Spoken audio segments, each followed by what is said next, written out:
We're in for an extraordinary afternoon. And to start it off, ladies and gentlemen, here's Wendell.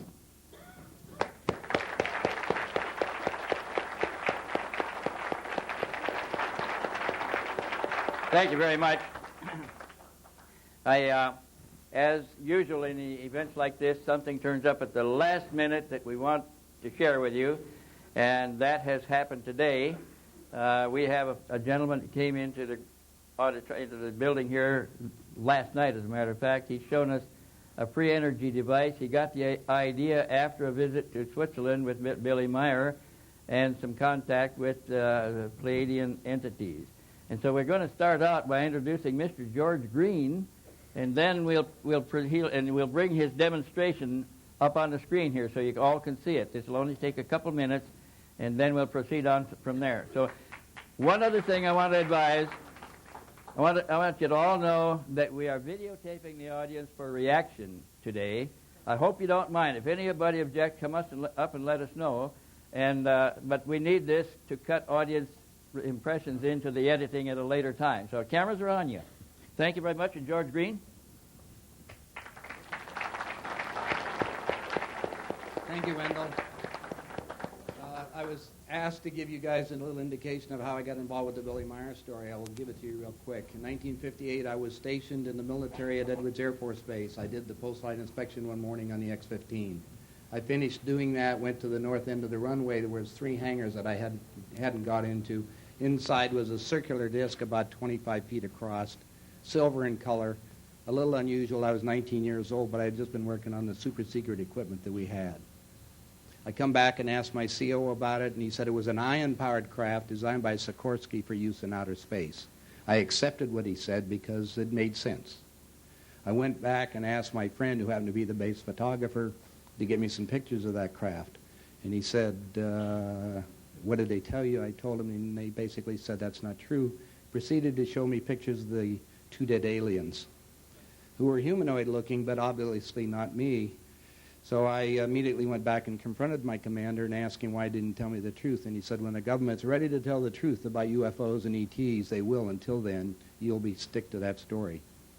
I was reminded that that weekend was Armed Forces Day, which they opened up the base, and if any of the civilians would happen to see the craft, I was also supposed to give them the Sikorsky information.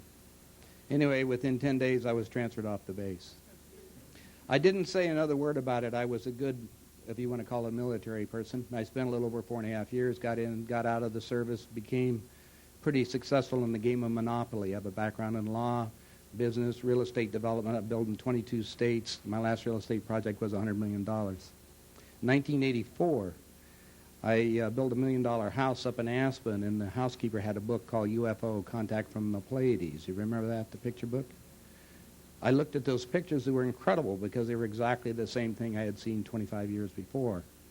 So I grabbed my plane the next day. I flew down and I talked to Lee and Britt Elders in Phoenix, which they said they were investigating a man in Switzerland with Wendell Stevens who claimed to be in contact with beings from the star system, the Pleiades, and gave me some more of the information. And I said, well, I don't know about your story. I'm building real estate projects, but I know that picture's real. I said, what can I do? And they said, well, we need money. And I said, that's not a problem. I'll tell you, give me your proposition, which they did. So I put up the money, and 90 days later, they welched on their contract, frankly. And so what I did is file suit against them, but I was so enamored in the suit, I then grabbed a plane and I flew to Zurich, Switzerland. I knocked on the door at Billy's house. He lives about a 45-minute drive outside. And a lady named Bruni answered the door, and I introduced myself as George Green. I put up the money for their projects in the United States, and she says, we don't know you. All Americans are crooks. And I says, what do you mean? I says, you're supposed to be getting money from over there. That's what they told me. Well, they claimed they had never got any. I can't verify that or not. I said, look, I'm just here. I have some questions. I want to know. I have the ability and the money to help get the information out if that's necessary. Anyway, they came back about 10 minutes later and said, I'm sorry, Billy's not seeing anybody. I says, hey, end of story. My wife and I are going to take off. We're going over to Austria and have a vacation. Where's the closest hotel? So they gave it to me in Methuselah. What is that? Weila's about 15 minutes? Anyway, we went over to Weila, got a hotel, And the next morning, Bruni's knocking on my door and delivered me a 2-page message from the commander of the spacecraft, supposedly Quetzal. And it was about me personally with information that nobody on this planet knew about. Got my attention, and we come back over the next week, and frankly got my mind blown, and I made an agreement with the ETs basically to publish the information, subject to me getting rid of that contract that he had signed with Lee Elders. So I flew back to the United States, talked to my attorneys, which were the attorneys for the Screen Actors Guild. I had a house in Beverly Hills at that time too, and it gave them the job to try to break the contract. We had it all set up. And we got Billy on the phone and told him, look, we got the thing set up. All you have to do is fly over here to the United States. Methuselah will tell you a little bit more about it later, but basically what occurred in that meeting with my attorneys, and we were talking to Billy in Switzerland, is Billy had, when I was there, had shown me pictures of San Francisco and the West Coast going under that he had taken pictures of. He says, I knew it was going to occur sometime in the future. I'm safe and I have 3 children. I'm not leaving Switzerland. At that point, I said, look, I got a problem. I'm in the courts all the time. I'm a real estate developer. Everybody sues real estate developers. So I said, I don't want to get involved with this thing. We'll try to set it up. There's got to be another way. So then I flew down and talked to Wendell. And Wendell, of course, couldn't do anything about it. He had other projects going on at that time, but I did agree to help him on some of his other projects and publish his material. Well, how did this all equate is, when we were there, we agreed to, with the extraterrestrials, to assist them in getting information out. When, I think Methuselah, are you going to show pictures of the wedding cake? Okay, during that time and later on,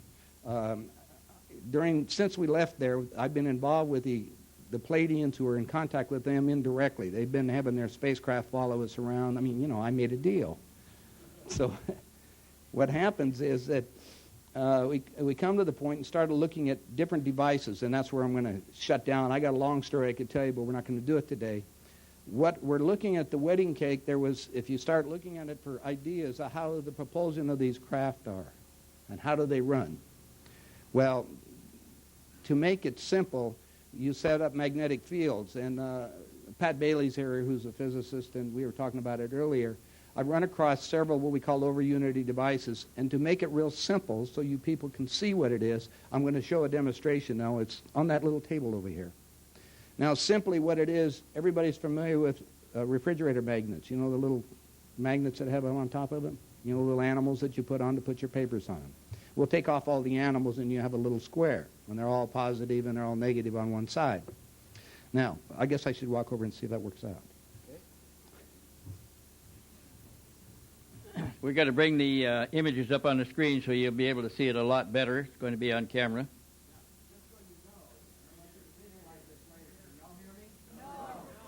Okay. Come over to the podium to explain the part, and then we'll go back there for the screen demonstration. Okay, I'll do it this way. This is a simple PVC, plastic vinyl. It's an old, plastic vinyl tube. We just cut it down to about 1 inch, which is the size of these little black magnets, as you've seen them. They're all glued in. They're all the same direction, the north and the south. All one side is south, other one's the north. But you're going to notice something. I don't know if you can see it or not, you will in a minute when they do the videos, there's a little hole in it. That gives the ability then from the magnet to be a horseshoe magnet itself. So we got 2 magnets within each other.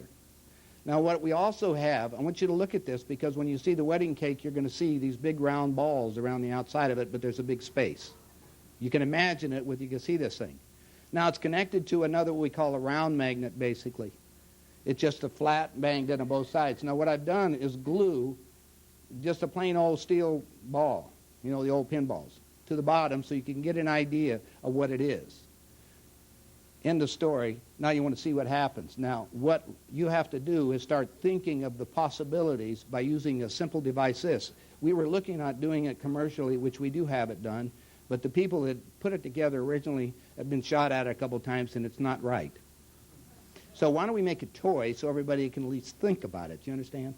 Okay, now I'll go make the thing so you can see how it works. Okay, now we'll bring it up on the screen. You notice the gap that he has in the magnets, in the ring of magnets. And he's going to put that ring down over the other slice of a bar magnet glued onto a ball. We're going to have it on the screen here. If you watch up here, And when he does this and gets it centered, the ball, the little ball inside, and the disc will revolve by themselves, and they'll revolve perpetually. It's being done strictly by magnetic power. There you can see it, which tells us that free energy is infinitely simple. It's just the interrelationship of magnetic fields, and that's what he's demonstrating. Thank you, George. Okay, this time I'm going to do things. Did you get to see it? Okay, going to do things a little bit differently. I usually have a list of things that I'm going to do. This time it's going to be pretty much extemporaneous because I'm going to tell you some things that we never published. We don't like to introduce ourselves into a case, and so we didn't publish what was happening to us as we were investigating the case. And one would think that we would be pretty free to do what we wanted to do, which wasn't the case. We were picked up every single time by American intelligence. Now I'm going to walk around a little bit so I don't get all in one place, if that's okay here. When I went to Switzerland the first time with a lady friend that was psychic. Billy Meier had been living in Hinwil, Switzerland, a little town south in the southern part of south of Lake Zurich, and we did not have an address. I had a mail address, but it was in Hinwil, and he had moved.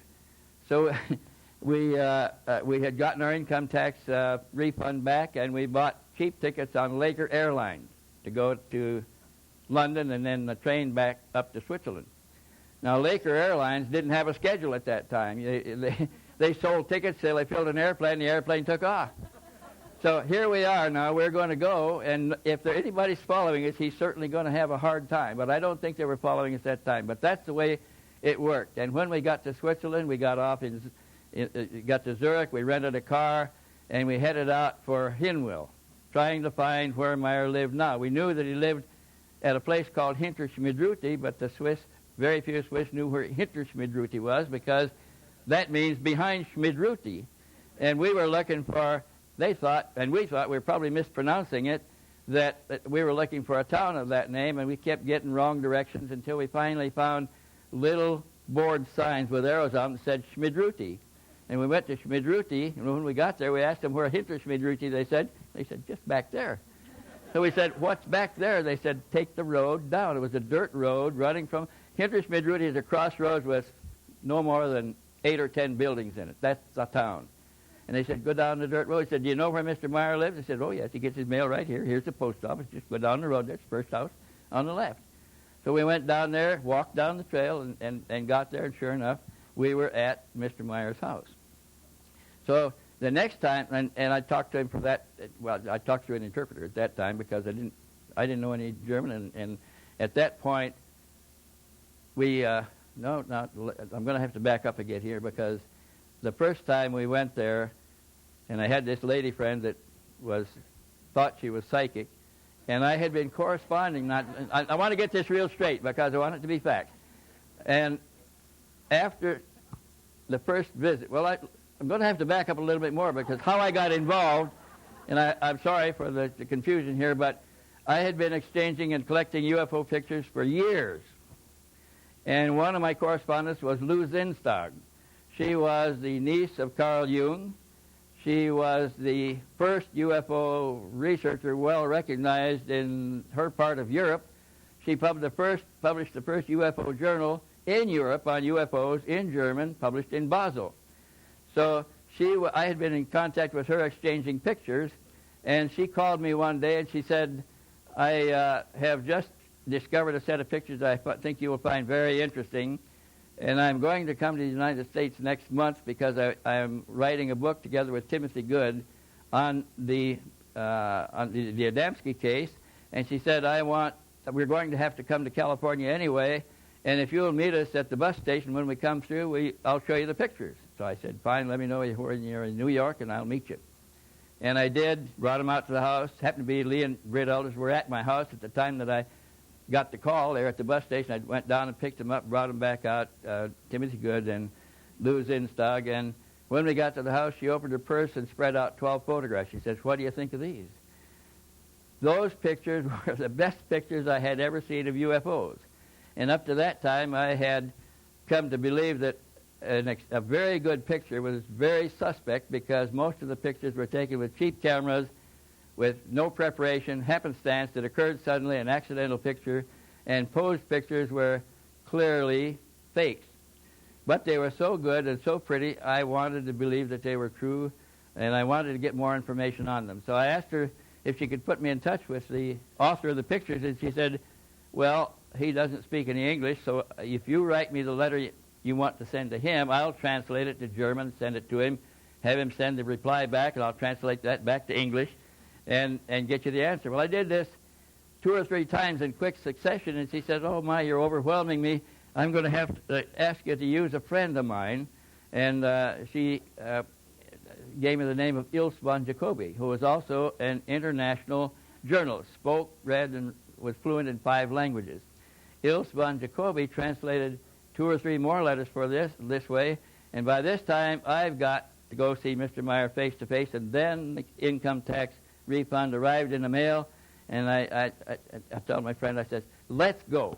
So we took an airplane out to Los Angeles, waited at the airplane, bought Laker tickets, waited at the airport, got on the airliner and went, and now we're in Zurich where we rented the car. And my friend was psychic to some degree. Ilse von Jacobi said she was psychic. We got no map. We don't know where we're going.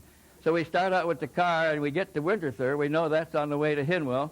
And from Winterthur down, I said, I'm driving. I said, which road do we take? And Ilse von Jacobi said, take that one. So we went down that road, no signs, and went several miles and came to another fork. I said, which one? They thought a minute. How about that one? And so we took that turn. We did this 4 or 5 times. We came to a little town called Dushnang. And I said, when are we going to get there? And at the end of Dushnang, there was another little sign that said Schmidruti and pointed to a road that wound up the hill. And so we took that road and drove up there, and that's where we drove into Schmidruti. Now, there's no big sign that says the city of Schmidruti or anything like that. We stopped at the intersection there to ask them where Schmidruti was. They said, here. And it says, where's Hinter Schmidruti? And he said, back there. So that's how we got to Mr. Meier's house.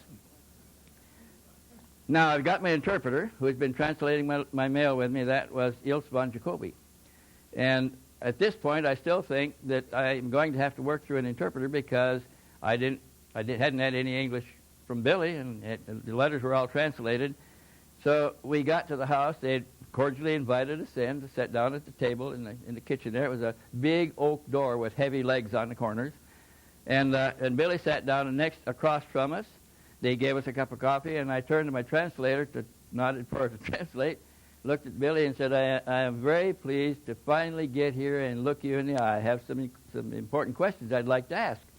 He says, you may ask anything you like, Mr. Stevens, just like that. So I turned to my translator. I said, I thought you said he didn't speak English. He said, I didn't think he did. So after that, our communication was in English, and I said to Billy, I says, how long have you been speaking English? He says, I speak very little, but if you speak slowly, we can talk. And our communication was in English, slowly, with simple words like that, which over time grew rapidly. We got quite fluent with each other.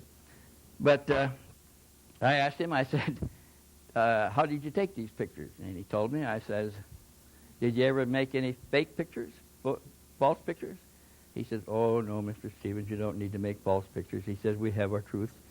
And the thing that impressed me most about Mr. Meier, he was the most sincere person I had met up to that time. He's sitting across the table from me, and I'm looking right in his eyes when I'm asking him pointed questions. He doesn't look away. No changes in his face. His expression, he looks right back and answers them very forthrightly. And he told me about some of the pictures that he had taken, showed me many more pictures.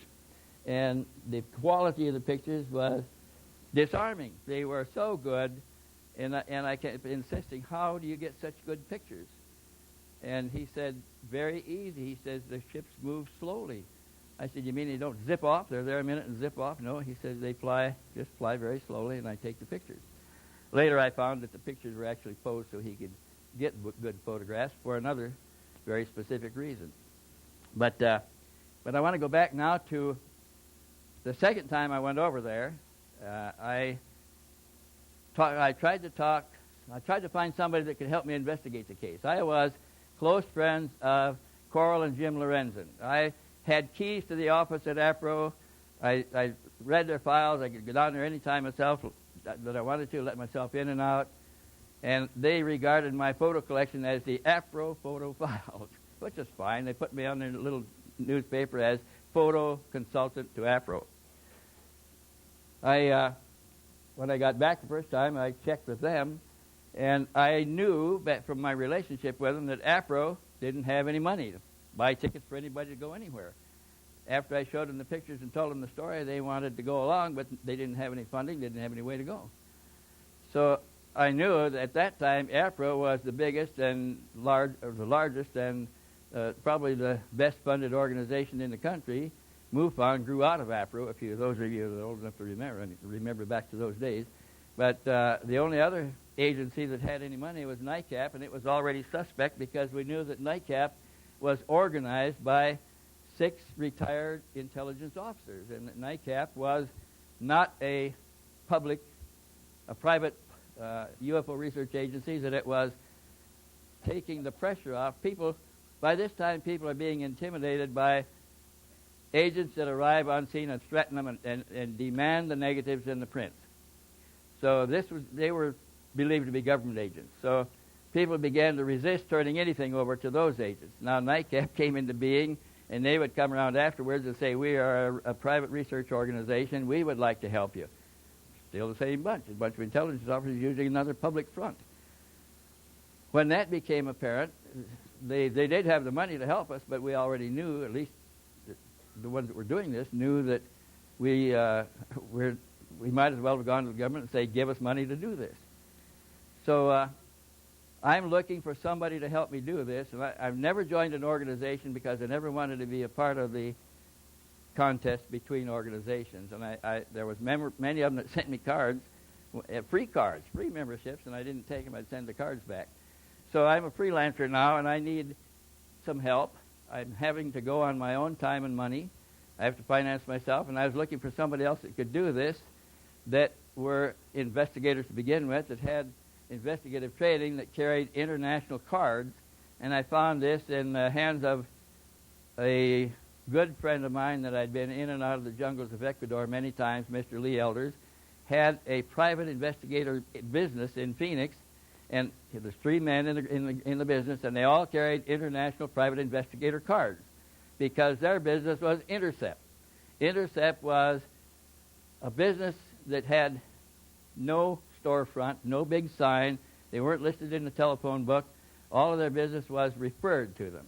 And their business was debugging computer systems for banks looking for leaks out of the bank records by somebody else. And if a bank suspected that they were losing something in their administration, they would call around, eventually be referred to Intercept. Intercept would go search the system with special equipment, find the bug, photograph the bug, bring the bank managers in, show it to them, and say, now it's your problem. They get paid well for this and leave.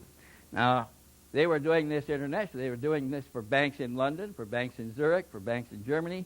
And by the time I went the second time to Switzerland, again on my own money, and I'm going back, it's only a couple of months after the first time. I got to get more information, more pictures, and I got to talk to Billy some more.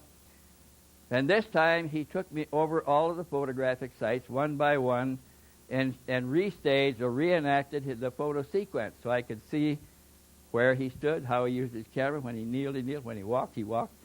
And this allowed me to give perspective to the series of pictures and also to put them in serial sequence because the slides that I was seeing were not filed in any particular order. They were numbered, but they were also mixed from one roll to another.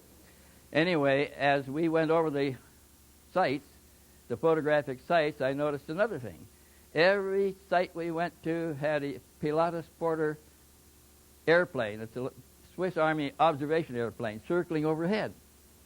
And I asked Billy if that was normal. He says, oh, I see them all the time. He says Switzerland has a lot of military airplanes, and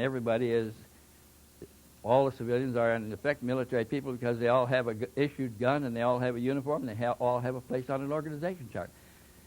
And so I became convinced, walking over the sites, that it would be difficult to fake most of these pictures because the sites were often remote. Billy got there on a moped. The moped is a small powered motorcycle. It's almost the size of a bicycle.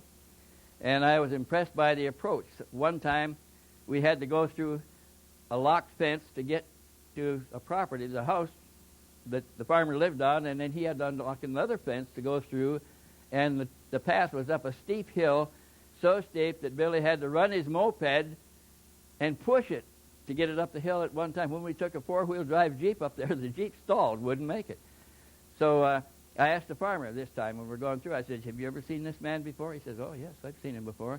Many times? No, once about a year ago, more than that maybe. He said he came through here. He wanted to go through the gate. I let him through, unlocked the gates, let him through, and he came back and unlocked the gates and let him out again. I said, did you notice whether he was carrying anything on his moped? Did he have any luggage on the back? He said he had a little brown bag and a jacket rolled up back there. I think it was his lunch. And he had a camera over his shoulder. And I said, well, did anybody else go up there with him? He said, oh, no. I said, did he have any poles or wires or anything? No, nothing like that. He just his moped. I saw him push it up the hill.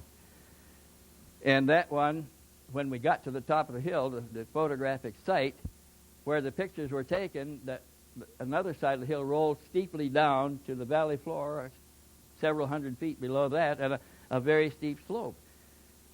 If anybody was to try to suspend something into the scene, they would have had been down over the hill lifting it up, and you'd take a very long pole to do that. There was no way that anything could be lofted into the scene by being tossed. There was no way to suspend it.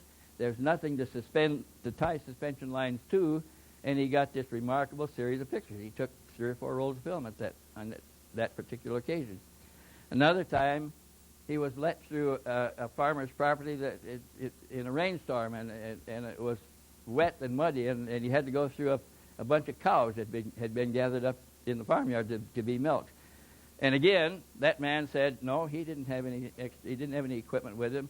He was alone. He went through here in the rain up to the site, and that began to look pretty tough to me. So I knew that Lee and Tom were in London on a bank sweep. And after seeing this for a whole day, I got on the phone in Billy's house and called London. They left me numbers and told them, you've got to come over here and see what I've just seen. I'm sure that you'll agree that these pictures could not have been faked by anybody, considering the positions they were taken from, the camera that was being used, the access to the sites, and all of that sort of thing. So they finally agreed at the end of their bank sweep to come over and meet me 2 days later at Billy's house. They did, and we went out and went over the sites again, and they agreed that it would be pretty tough to fake any of these pictures at that time, especially since he was a one-armed man using a broken camera, and he was operating alone. Nobody ever saw Confederates. Nobody ever saw anybody helping him. So at that point, they agreed that this might be a very interesting case to get into, and they would join me and finance their own trips back and forth. So we're all doing this on our own money. Now, I got to tell you right now that I would never have gone the second time, third time, or fourth time at any point if I had ever suspected that there was some faking being done or that it was being hoaxed. I would have terminated it right there because I don't like to spend my money chasing hoaxes. And that never happened. And it never happened with them either. So we kept on. And by the time we decided to go back the third time for me and the second time for Lee and Tom, we have talked to each other over the telephone about the trip maybe 3 times. And when we got out to California that time, we bought Laker tickets again, their cheapest ones then, and we got on the next scheduled airline. Whoa, let me back up here. After we had agreed that we would go back together a third time, and we now resolved to do it, and we're making our plans. A few days after this, 10 days to 2 weeks, Lee got a letter in the mail. Now, Lee hasn't been involved in this up to this time except to meet me in Switzerland, all on European territory, and go back to London. But here he received a letter in the mail on blue parchment with a nice silver crest in the upper left-hand corner. It says Knights Templars of Malta, and an address for them in London. And he opened it, and inside was a 1-paragraph short letter that said, and on more blue parchment with the silver crest on the top of the page. The crest is the Knights Templars of Malta, and the letter was a short letter, says, "I believe we have interests in common. Would you please give us a call before you leave?" And was signed Mark Nathan, Secretary General of the Knights Templars of Malta. So he called me and told me about the letter, read it to me, and he said, "If you'll meet me at Picacho, I'll show it to you."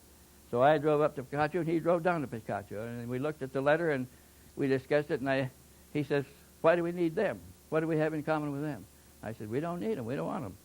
Forget the letter." So we forgot it. We continued with our plans. 2 weeks later, he got another letter in the mail. This one had a gold crest in the corner, and it said House of Commons and an address in London. On the inside was the same message, saying you didn't respond to the previous message, and we think it's very urgent that you get in touch with us immediately, or if it's too late, contact us when you arrive in London and left the telephone number. First one had a telephone number in it, too. We decided not to respond to that one also, because we don't need any help. We don't want any interference. We don't know what the House of Commons would be doing in this. Also, that letter was signed Mark Nathan, Secretary something, Secretary before the Rod is for the House of Lords. There's a special General Secretary, I think it is. Can you help me, Ken? What's the Secretary, the head Secretary for the House of Commons? Secretary General? Anyway, Mark Nathan again. Same name, same signature, same content, and he wants us to get in touch with him. Well, we decided to ignore that one too, and a few days later we went to Los Angeles, got on the Laker airliner. As I said, there's no schedule. Flew to London. There was no way anybody could know which airliner we were on unless they were with us. We got off at Heathrow Airport and got our baggage and walked down to the subway and caught the next subway out to London. And the subways leave every 5 minutes, so we could have been on any subway. And we got into Victoria Station downtown, London, and walked up the stairs to get a taxi we had located a walk-up rooms out of London on $10 a day by Fromer, and made a call and had a reservation in a house owned by an old artillery gunner, retired, and he had one of these little row houses, spiral stairs like that, 4 stories high, and he was holding a room for us. And we called him when we got to the station, to the airport, told him we were in town and we'd be there soon. So we come up the stairs at Victoria Station to catch a taxi, and there's a big black taxi driver. Not a lot of black taxi drivers in London, but there was this big guy. He was a big, tall, heavy-shouldered guy. And at Victoria Station, all the taxis line up outside. You have to take the head taxi, and then they move up that way. So here's this guy inside the terminal. He came up to Lee Elders, tapped him on the shoulder, and said, "You Mr. Elders?" He said, "Yes. Who are you?" And the man says, "I've got your taxi out here." And he led us out and around the other screaming taxi drivers to another taxi parked on a side street behind the building. And we were thinking, gee, what kind of a taxi is this? He's not in line. Who are they? And he opened the doors, and we got in, and I started to tell him, we want to go down to Kensington. We've got a reservation down here. He says, "I know." Put the car in gear and started driving, and he drove around some streets and pulled up on the side of the big square in London. He had a place called the Hyde Park. The Grosvenor House on the south side of Hyde Park. He pulled up there. There's only one place for a taxi to park, and he parked in that spot, got out, motioned for us to get out, and he locked the taxi. And now, the doorman didn't say anything about this. There's a uniformed doorman there also, and he motioned for us to come in the building. We went in with him. There was some other people sitting there in the lobby, and we said, "What about the baggage?" He said, "Don't worry about it. They'll watch it." And we were really worried now. So he takes us to the elevator. He says, "The boss wants to meet you." Well, we think, the boss is a taxi company? What's he doing in a hotel like this, you know? This hotel, the Grosvenor House Hotel, the Grosvenor House Hotel is a hotel that movie stars live in. Very expensive apartments. So he takes us up to the 5th floor in the elevator. We get out and we go down a corridor to about the 3rd door on the left, and he knocked a little code knock, like, the door opened, and a round face with glasses looked out. They said something we didn't hear, and the door opened further. They slid a chain, the door opened further, and we're in something like a wet bar. There was just a small hot plate stove.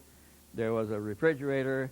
There was a sink, and not much in there, and a door at the end of it. He went to the door and opened it, said something, and then motioned for us to come and go through the door. So we walked through, and beyond the door was a big living room, and it had a 4-cushion sofa on one side here to the right as you went in the door, with a big heavy oak coffee table in front, and a 3-cushion sofa here with another coffee table in front. And he was sitting across in the corner. These were all facing big picture windows, 8 feet by 10 foot picture windows. The whole wall was glass, and his chair was sitting in the corner. It was one of those big black leather chairs with soft arms and round back. And this chair was in the corner, and on each side was a table, matching tables. One table had a red telephone on it, and the other one had a white telephone on it. So he sits down. He motioned for us to sit down, and I did. And Lee and Britt sat over on the other 3-cushion sofa. And I had just sat down, and he was starting to sit down when the white telephone rang 10 short rings. Now, we had learned up to this time that the way the signal used by the plate is to tell Meier that he wasn't imagining what he was getting telepathically, was to ring his telephone 10 short rings. Now, if you don't know it, telephones, mechanical telephones like that, cannot ring 10 short rings. They have only 6 lobes on the ringer cams. You can only get combinations of rings of 6 rings, longs or shorts, of 6 rings. So Lee's been working with us all the time, and we asked Billy when we heard it in his house one time what that meant, and he said, "Oh, that's their signaling, letting me know what I'm thinking is them and not my own imagination." So when he had any doubt, Billy's telephone would ring 10 short rings. That would confirm that the telepathic communication he was getting was legitimate and real. So now we're in this guy's office, and he hasn't introduced himself yet. He's just about to say something when the phone rang, picked up the phone and answered, "Hello, hello, hello," nobody on the line. He said, "Just a minute." Then he dialed the operator. He said, "Did you ring?" She said, "No." He said, "Could anybody have called in from outside?" "Not without going through the switchboard." "Could anybody call this room from any place else in the house?" She said, "Not your room." And he put it down, and he was starting to say, "Wow, that's really strange." And then he introduced himself. He says, "I'm Mark Nathan, the guy that signed the letters." Then the red telephone rang, 10 short rings. This time he picked it up, and the first time when we heard the rings, I looked at Lee, and he looked at me, and we raised our eyebrows. He didn't see that. The second time it rang 10 short rings on the red phone. He grabbed it quick and says, "Hello?" Nobody on that line either. So he says, "Now this is a secure line. This is an intelligence line, very secure." He says it's monitored 24 hours a day, round the clock, 7 days a week, all the time. It has to go through an operator. He says this is not a mechanical connection, and they're all connections are supervised and recorded. So the operator says, "No, you didn't get any call." He says, "Could anybody else have called in on this line?" "No way." It goes right through here. He says, "And no lights on your switchboard?" Nobody called. Then he put the phone down. We told him what the 10 short rings meant. And then he explained that he was the case officer for the London district. The case officer is the highest-ranking CIA man in that district. And he was the supervisor of all of this. And he told us that he said he knew where we were going. He said, I hoped you would answer the letters, but he said, I really didn't expect you to either. He said, but I'm going to ask you if you will cooperate with us. Would you watch for some certain things if we ask you? We said, what do you want to watch? And they said, well, we know where you're going. You're going back into Switzerland to see Mr. Meier. And they said, the group around Mr. Meier is so small and tight and well known to each other, we haven't been able to get anybody into that group. And so you're going in somehow, and we would like you to look for certain things and then report to us on the way out. Would you be willing to do that? We thought of it a little bit and said, why not? We can't get out of here. We're thinking we can't get out of his office without it anyway. So we agreed to do it. But when we left the office, we never intended to contact him again. And after we got out of his taxi with his pet driver out there, and on our own, we agreed that we would forget the whole thing and we wouldn't talk to them. That's none of their damn business, So we proceeded to Switzerland. And strange things happened on that trip out. We're all three together now, and we take the boat train across to the Dunkirk side, and there's a big line of people at all of the customs gates. And we're standing there at the end of this long line. Looks like it's going to take a time. We have to catch a train after that. And a customs officer in uniform came out of a dark booth, came down to us, tapped Mr. Elders on the shoulder and says, "Come with me," And he just indicated that. We followed him. He went to an empty customs booth, went inside, turned on the light, and motioned for us to come through. So we did, presented our passports. He looked at them, stamped them without even giving them a heavy look. And then he motioned us for us to go on. He came out of the booth, turned out the lights, and walked away. And everybody else in the line just looking at us like, who are they? What did they do? And we're thinking, well, gee, this is great because now we get a good seat on the train down there. If we were last, we'd have to probably stand up or sit on our baggage. So we got down on the train, picked out a nice compartment, and put our baggage around, and we were comfortable all the way across to France and into Switzerland. These kind of things just seem to happen all the time. There was one time when we came out of Switzerland, and I was carrying 150 pictures I'd gotten from Billy. And we got on we went to Basel on the Swiss train, and they changed trains there. You get off the Swiss train, get on a French train, side by side on the tracks. And this time when we got on the French train, as we came to our car, where our car number was, our compartment number on the car, and we had a car number and a compartment number. As we entered the car, there's a French officer sitting at the end of the car where you go on, blocking the entrance to the car, and he moved his chair back, pulled his legs in, and we went in and sat down. We were waiting for the train to start. It was going to go in about 20 minutes, and we don't hear any other voices in the car with us. So Lee got up and walked down to the end to see if we're on a train that's going to leave, and the police officer said, yes, the car behind us was full of people, and some of them standing up wanting to get in, and the police officer was shooing them back. So he went down to the other end of the car, and there was another French officer sitting there blocking that entrance, and people in the other car wanting to get in. And he came back and he says, I don't know what's going on here, but we're the only ones on the car. And he says, they're keeping the others out. I said, well, why don't we just relax and enjoy it? And so we went all the way across France that way, and when we got to Dunkirk, we got off the train. We're the only ones to leave that car, and got on the boat, the ferry across to England again. This time, we could have caught any one of several trains out of Dunkirk, because they leave about every 2 hours. And if we had any kind of a delay, we could be on the following train. And so we get on the train and we get to London, get to Victoria Station. When we come up the stairs from the train level in the main terminal there at Victoria, here's the big black taxi driver, and he says the boss is waiting. And he put us in the same taxi, and he drove us to the same place, Grosvenor House. And this time the guy says, can I see the pictures? Somehow he knew we had pictures. And he handed him the pictures, and he looked at them, and he handed them to another man sitting beside his desk. The man looked at him, and he handed them back to him, and the man handed them to another man that came from outside, and the pictures left the room. And then he introduced us to the other man in the room there. He says, you may recognize this gentleman. He's the man that wears the monocle in the James Bond films. He's an East German intelligence officer. And he's in our intelligence case officer's office. And they're interviewing us on our return out of Switzerland, which we never intended to do. We didn't plan to go there. We were abducted by our CIA. So that time they brought the pictures back in about a half an hour and gave them to us, and they drove us back to the Kensington apartment that the old gunner had. We always tried to keep that open because in case we didn't have anything else.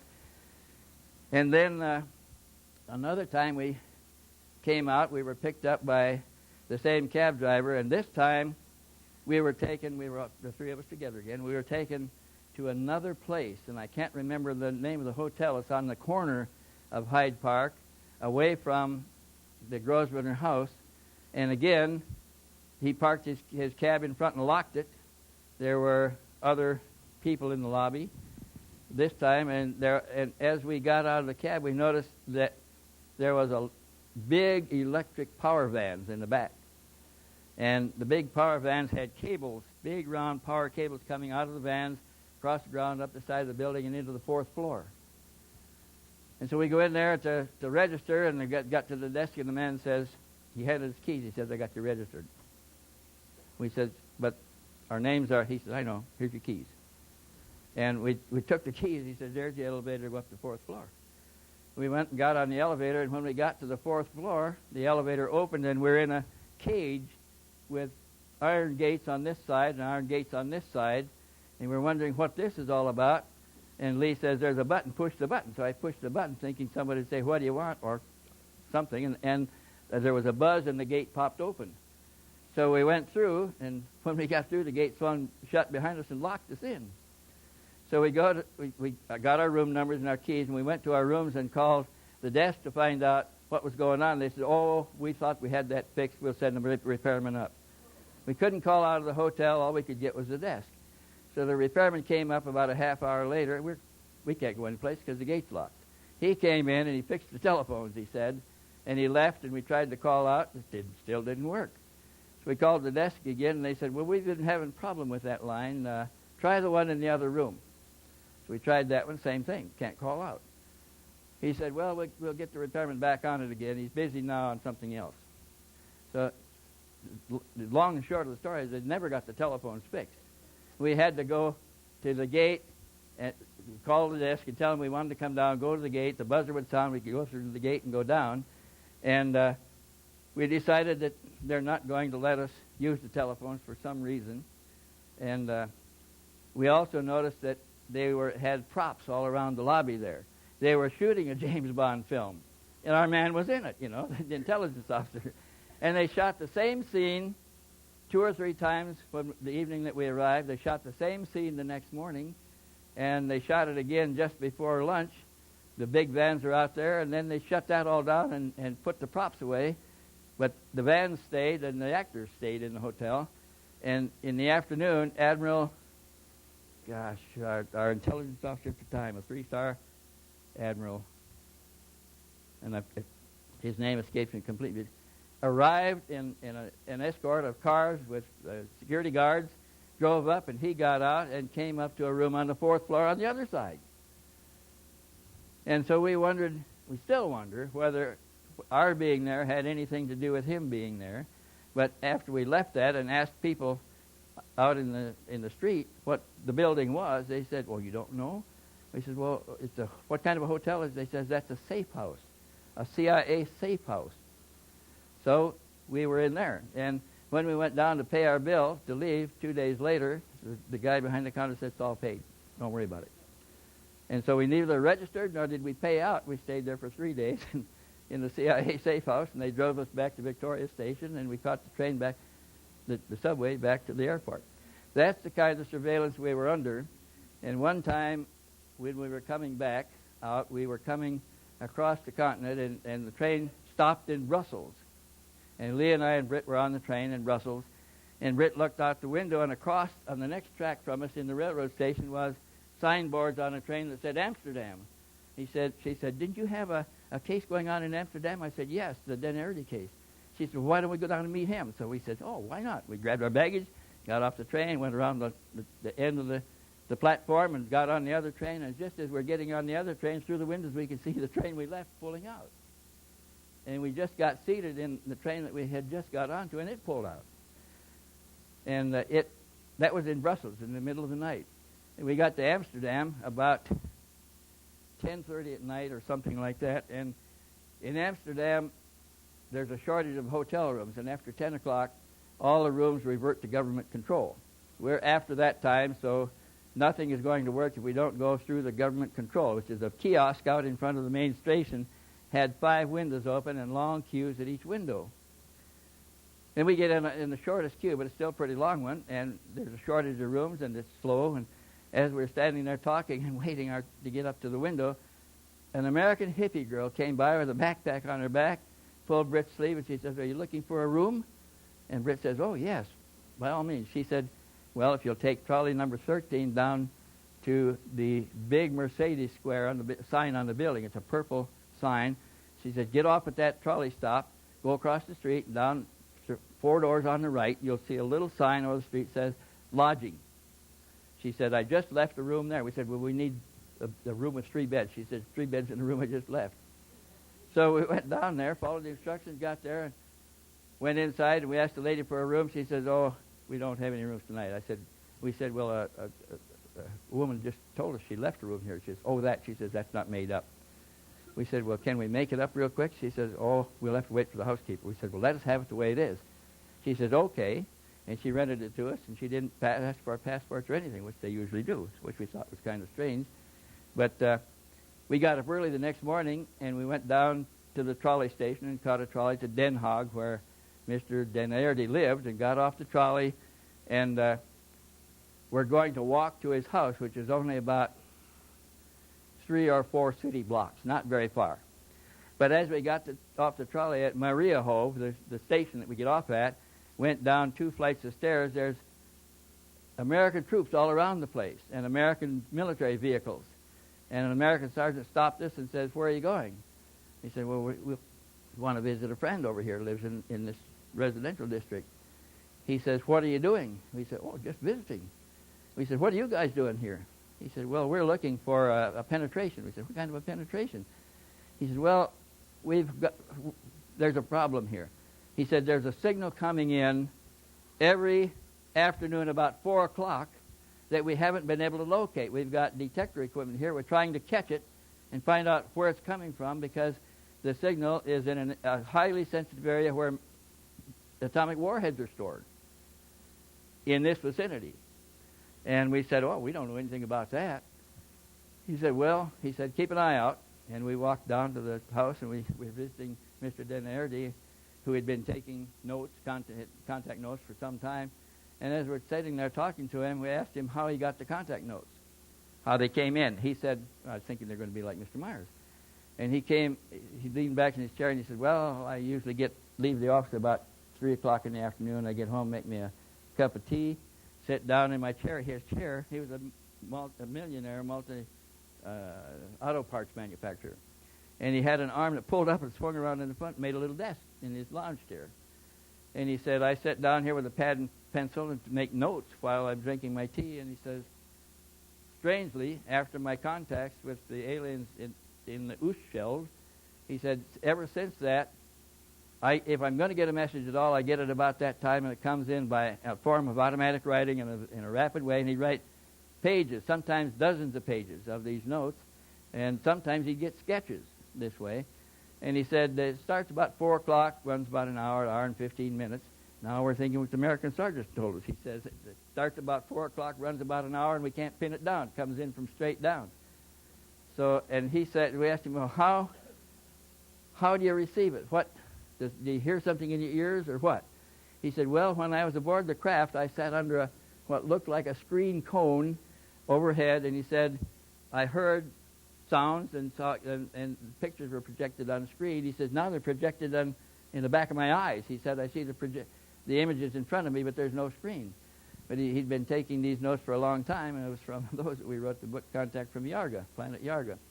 Anyway, all of this was going on around us, and on the trip through Brussels, where we changed trains unexpectedly and suddenly. Oh, time? Okay. Where we got off the train, when we got into the case officer's office, that trip out, picked up, abducted by them again. This time when we're ushered into the office, he slammed his fist on the arm of the chair. Just what the hell do you think you're doing? We said, what do you mean? What do we think we're doing?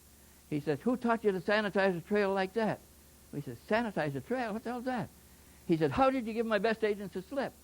He said, there was an agent in the car on each side of you, and you disappeared in the middle of the trip, and they got off the next stop to check the car to see what happened.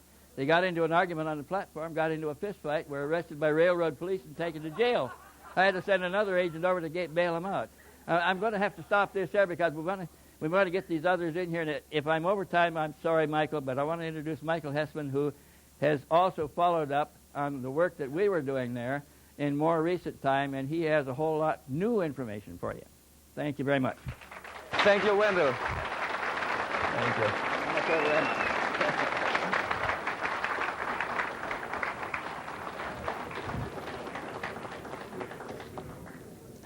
First of all, thank you very much, Wendell, for your interesting memories of the early investigation of what might very well be the most important contact case in the 1970s and 80s at least, and definitely in Central Europe.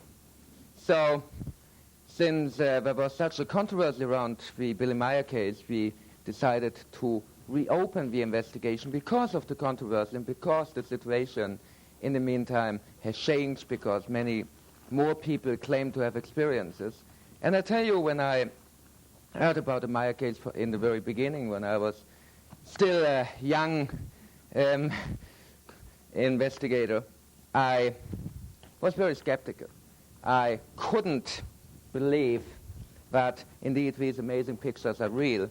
I couldn't believe that, I don't need this, I couldn't believe that, and I don't need this, I'm tall enough, and I couldn't believe that the Pleiadians are regularly contacting just a normal human being in Switzerland. So my original point of view was rather skeptical, was rather critical. I changed my opinion totally when I met Guido Moosbrugger, who is a school professor of Austria, who was a very close friend of Billy Meier, a man I highly respect because of his personal integrity and because what he told me about his own experience was really impressive because of the great sincerity of this highly educated man. And I got the impression that indeed something real happened, and I got the impression that it is worth to look especially to the eyewitness situation. I think the eyewitness situation is the key to the Meier case, because today in a time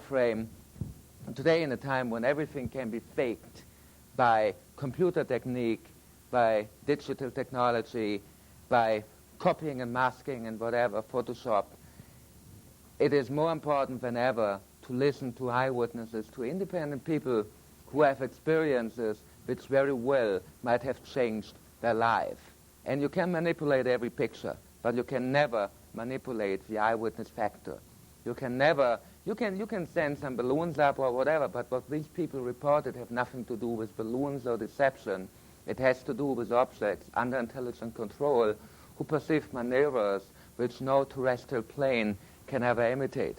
And it has to do with people, several people I interviewed, and I will show you the interviews, who had by themselves encounters with the Pleiadians.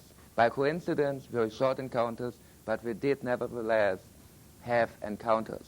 So because of this debunking effort, which was started by Mr. KKK Kalkelkov, and I will go into a little bit more details. These are his initials. I didn't make it up. KKK, Kalkelkov. It's on his book. It's not my invention. And because of the debunking effort by Mr. KKK Kalkelkov, I decided to reopen the case together with my friend Jaime Maussan from Televisa, Mexico, who for 2 times within the last year visited Mr. Meier together with me, and we interviewed dozens of eyewitnesses. I will come into more details a little bit later. In the reopening of the Meier case, we concentrate our investigation on different aspects than in the original investigation Colonel Stevens and his team made in 1978, 1979, 1980. Because we don't want to reinvent the wheel. There's no need to reinvent the wheel. So we just have to find a different angle. And they, at that time, concentrated on the investigation of the pictures, of the metal samples, and of what I call phase 3 of the Billy Meier contacts. You must understand that Billy had his earliest contacts when he was a little boy, okay, when he was 7 years of age in 1942. And this was the first phase of contact when he received all original teachings by a Pleiadian called Svat. A little bit later, Svat introduced to him a lady called Asket, and this is phase 2, the Asket contacts, which happened at a time when Billy was sent all around the planet to learn. And he visited 42 countries of the planet. Funny enough, the same number I visited 42 countries too. But he visited on a different way. He walked and he hitchhiked and he went by buses and whatever all over the Middle East. Believe me or not, but I saw the pictures as evidence. he met the brother of King Hussein of Jordan, the late, great little king. Great because he was one of the greatest politicians, and little because he was really a small man, but a real great man. I have great admiration for King Hussein. And he met his brother and was his bodyguard for some time and driver. Keep in mind that Swiss people are highly respected in the Middle East because they are very professional people. They are very good in everything they do. We have a great admiration for Swiss people in Germany too. And this Billy Meier, and it's funny that his son seems to follow it, his official name is Eduard Albert Meier, but he was called Billy because he met an American lady who said, "Oh my God, you look like Billy the Kid, don't you?" And why? Because he just looked like Methuselah, his son looks today. He used to dress like a man from the Wild West, wearing black jeans, big hat, and so on and so far. And because he was very good with guns and everything, he also used to be bodyguard and driver and private investigators, and he did hundreds of jobs, literally, including working as a snake catcher in India. And when I heard this story the very first time, I couldn't believe it. I could not believe it until I met a lady whose brother was taught by Billy Meier how to catch snakes. But we will come to this later. So this phase, his learning years when he traveled around the planet, mainly Middle East, is phase 2 of the context. Phase 3 is the Semyase context, which was so carefully investigated by Wendell Stevens and his team, but we don't, have to go deeper into this one anymore. It's all documented. And phase 4 is after Semyase left the planet, the context which was still ongoing, the context with Quetzal and Ptah. And the last contact Billy Meier had just the night before his birthday on the 2nd of February 1999. So the contacts are still ongoing. And he regularly gets new information. And I tell you, the last picture of a Billy Meier ship was shot in April of 1998, not by Billy, but by a lady from Zurich, who by coincidence shot, and I will show you the picture. And I will show you pictures of Billy Meier UFOs taken all over the planet, showing that his alleged models don't make a world tour, do they? Billy never left Switzerland in the last couple of years because for health reasons he cannot fly. That's the reason why he can't be here. But we will have him on video on an interview I made just a year ago. So you will see how he looks today. You can listen to him. We also have his most interesting films, including the complete wedding cake ship film, which was taken in 1984, and which is a very interesting piece of evidence that it is not a trash can. And I call it the trash can trash of the Fox network hoax, the greatest hoax in the history of television, as I called it before. We will come into some details of the unfortunate marriage between him and his wife, who left him because he didn't want to give all his attention to her, but he wanted to give his attention to his mission. And who now, unfortunately, joined with the debunkers, although I interviewed this lady personally in the late 1980s for hours and hours and hours, and she told me about all the experiences she had. And what we do have, interestingly enough, is an affidavit of Mrs. Calliope Poppy Meier, Zafiroi, which is her original name, her family name, she's Greek, but she never witnessed any manipulation in the Meier case, and she did witness the Pleiadian spaceships several times. This is an affidavit filed in Switzerland. So, since we have this affidavit, and allegedly she said something totally different to the Fox network show, I really wonder what is true. But since I talked to this woman for hours and hours and hours, I rather believe what she told me personally than in anything else.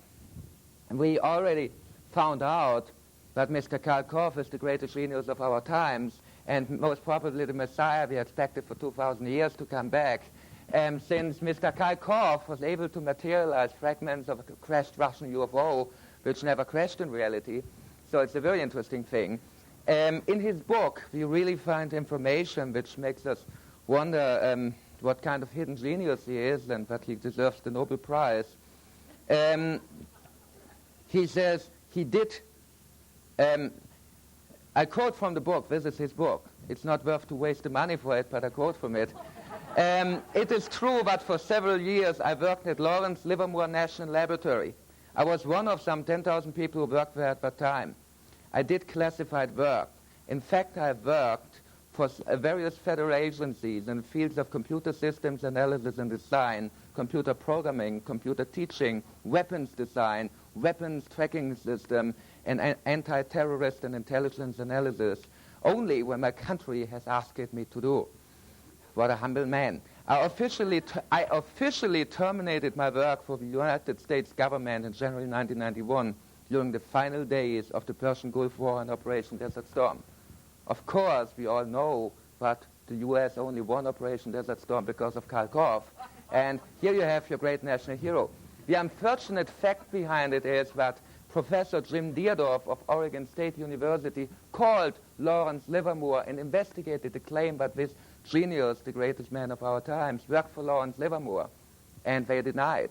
So obviously something is wrong, either with this beautiful storytelling fiction book or with Lawrence Livermore's records, but maybe the Man in Black wiped out the Lawrence Livermore records, but it's, of course, the more probable theory, because Kharkov never lies. Besides this, we have a very interesting psychological example of how people who were hurt and refused in the childhood develop a psychological complex for their life. When Wendell Stevens went to Switzerland, that several times he talked about, Kharkov was a little boy, 16 years of age. And he begged Wendell to take him to Switzerland to investigate this very interesting, amazing new case. And Wendell said, sorry, I would love to take you, but you are only 16. I can't take a kid on an investigation trip to a foreign continent. I mean, this is against the law even. He can't check, he's not a parent or whatever, and a 16-year-old boy in Europe can't check into a hotel. This is impossible. So from this moment on, Kharkov, 2 years later, published at the little publishing press of Bill Moore, the man who admitted on the Las Vegas MUFON conference that he worked for several government agencies as a disinformation agent, spreading disinformation in the UFO community, especially to discourage Paul Benowitz in Albuquerque, New Mexico, to continue investigating UFO events around Kirtland Air Force Base. This Bill Moore published a paper called The Greatest Hoax in Ufology on the Billy Meier case. And in that paper, this 18-year-old teenager described himself as research director for ufology and parapsychology of the Institute of Paranormal Sciences. Oh my God! What a genius! I repeat the title, Research Director for Ufology and Parapsychology of the Institute for Paranormal Science. Do I have to tell you that the Institute for Paranormal Science was his children's room in his parents' house? Obviously, this guy has some kind of inferiority complex to use all these titles as a little kid, but anyway, if you want to judge the research of the person, first of all, you have to judge his own credibility, his own reliability, and what he says about himself. And if this is not right, be careful with everything else he says. For example, Kharkov, on a lecture in Los Angeles where I was, claimed that he investigated the Billy Meier case so successfully because he speaks German fluently. Besides of the fact that they don't speak German in Zurich, and they speak Swiss German, which is a very special kind of German. And if I imitate it now, you get an idea how it sounds to all of us, and for every German it is difficult to understand it. Besides of this fact, I went to Kharkov and said, oh, schönen Tag, schönen guten Tag, Sie sprechen Deutsch, wir können ja in Deutsch miteinander reden. What is German means, hi, you speak German, I heard, and we can talk in German, can't we? And he didn't understand one word. Later he claimed on the internet, and that's a matter of fact, this is on the records, he claimed on the internet that I don't speak proper German.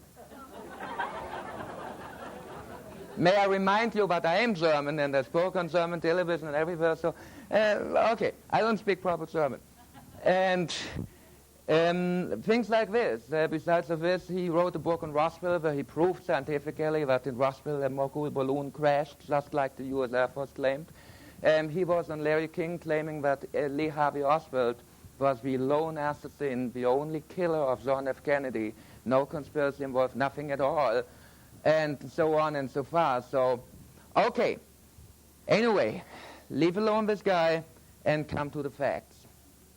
And the facts are that you were misled again by the greatest hoax in the history of American television. When you investigate the Billy Meier case, the most important thing is to talk to the witnesses, because, as I said before, you cannot fake witnesses. What we have here now is a situation of 50 eyewitnesses. We have a case with 50 eyewitnesses. And I want, just to give you an idea, and to put them in the internal Hall of Fame of ufology, I want to list some of the names, and something like 10 of them we present to you today, either on video or live here on stage. And people who saw UFOs or encountered extraterrestrials in the environment of Billy Meier's contacts, by driving out together with Billy and watching his contacts, by being with him in the farm when UFOs appeared, or something like this, are the following people.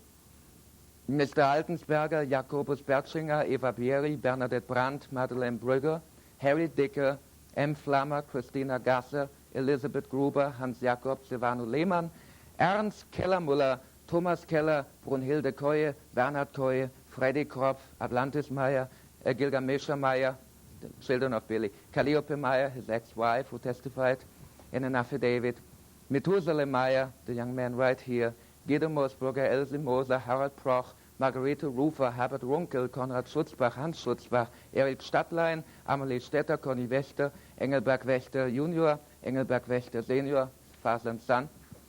I have a longer list. Maria Wächter, Olga Walder, Wolfgang Witzer, Annie Zimmermann-Moosmeier, and Hans Zimmermann. And we have some more on the next page. These are all witnesses of the Billy Meier contact. Altogether, these are some of the names, altogether we have between 40 and 50 eyewitnesses. We have half of them already recorded on camera. I will go in the next couple of months to India and to record the witnesses of the contacts we had in India. These are events we want to talk about later. But before we come to the witnesses, let me show you some of the most impressive evidence of the Billy Meier case. We will see the slides later in the presentation of his son Methuselah, but I will show you some of the footage because we were able to retrieve the original 8mm film Billy shot in 1975 and 1976, and to give it back to Billy after the originals were stolen from him. So these films are in circulation. I will show you the complete wedding cake ship and tell you why it was not a trash can. It was a trash show on Fox, but it was not a trash can lid. And then we will listen to some of the witnesses. So please put in the video, and when I said stop, we just stop the video. Okay. We show the video now, hopefully. In the Muslim world, I would say inshallah. And here we have one of the beautiful films Billy took in 1975 in an area called Berg Rumlikon, and this film was taken in June 1975. And the film you'll see after this was taken just from up there. So we have two films taken in the same general vicinity, and down here you have cars driving up and down on a kind of road. Well, this is not working. I don't know. Anyway, you have cars going up and down a road, but you have this ship here making this hovering, but making this typical floating movements, which you will see in a moment. Oh, the battery is weak, okay. Which you will see in a moment. Do we have a stronger laser pointer? Oh, this is laser. Okay, perfect. Perfect. Okay, good. Another laser gun. Watch the movement of the craft with floating movements, because I will show you a little later some comparative footage. Here are cars going up and down, and this is the location from which Billy took the film we see afterwards. This was a cut. It was not a movement of the craft, but a cut to a different sequence of the film. And here again, it makes some of its typical floating movements, and they have to do with the propulsion. They are riding on the gravitational waves of planet Earth, and to be in a hovering position always means a floating position, like a ship on the waves of an ocean is floating. Interestingly enough, Billy deliberately left a lot of space up here. So if this would be a model on a string, it must be a very long string.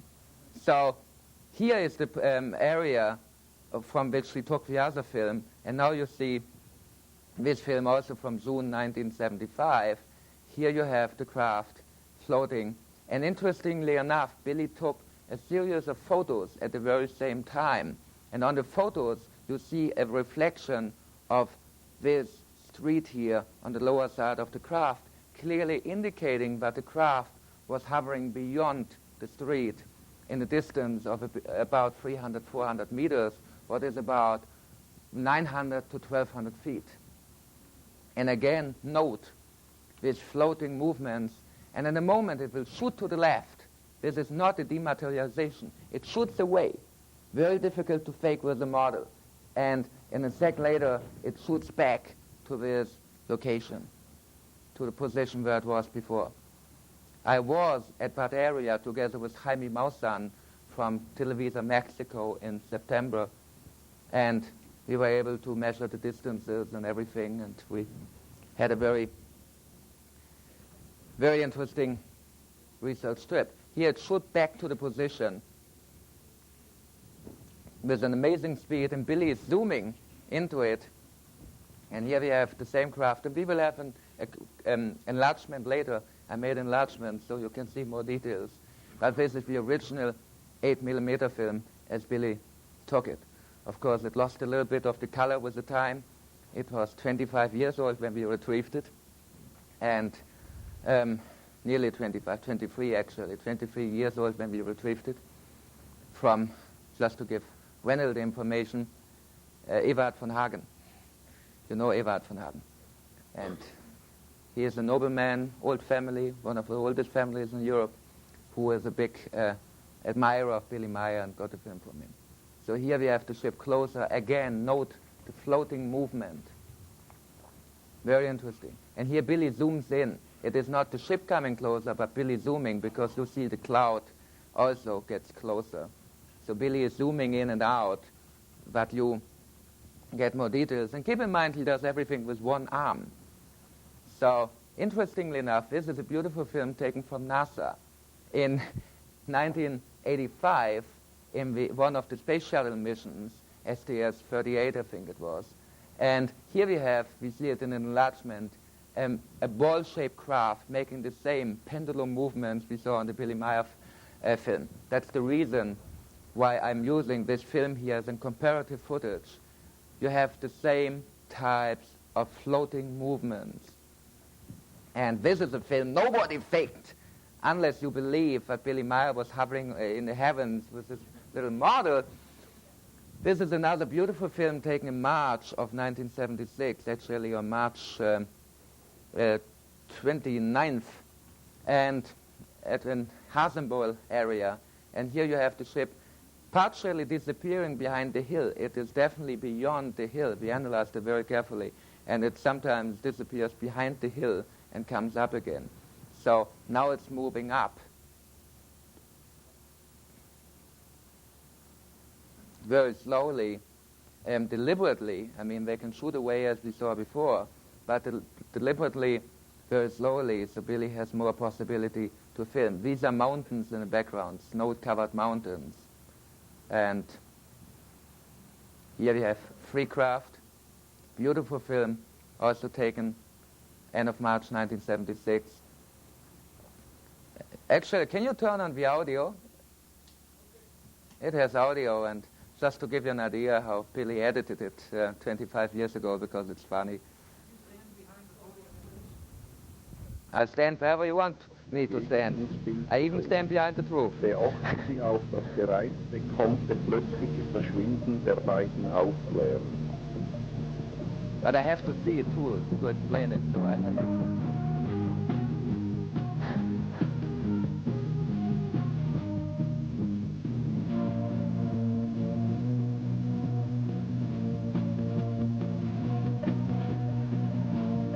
Billy loved it.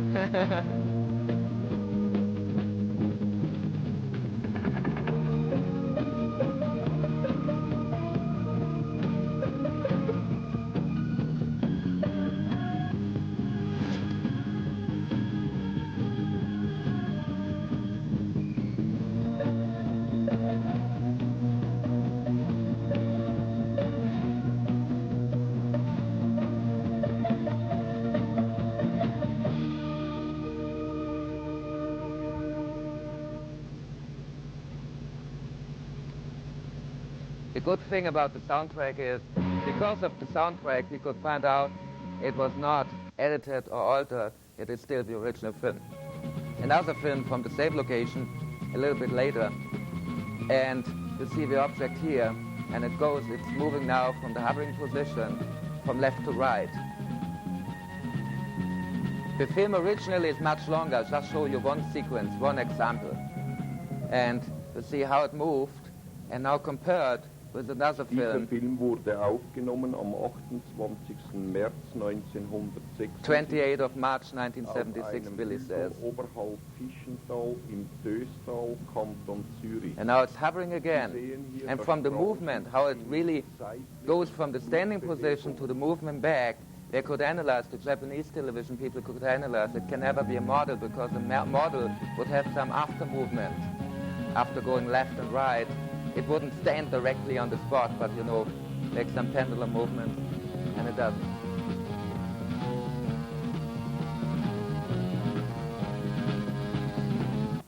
And now I'll show you a film taken in Mexico. I'll show you later, okay. This is first another detailed shot of the same craft on the very same day. No, the Mexico thing will come later, one moment. This is still Billy Meier on the 29th, in this case, Hier 29th sehen of Sie March den Jahr des 1976. Strahlschiffs auf einer weiteren Filmaufnahme vom 28. März 28, okay. Wendell got it wrong in his book. I copied this from your book. oberhalb Fischental.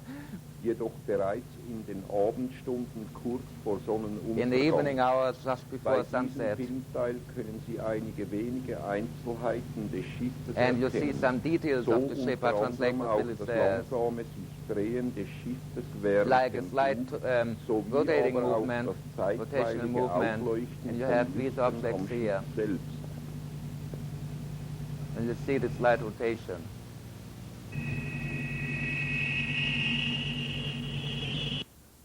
Okay, and now I'll show you some comparison. Turn out the audio, and unfortunately it's a little bit bright.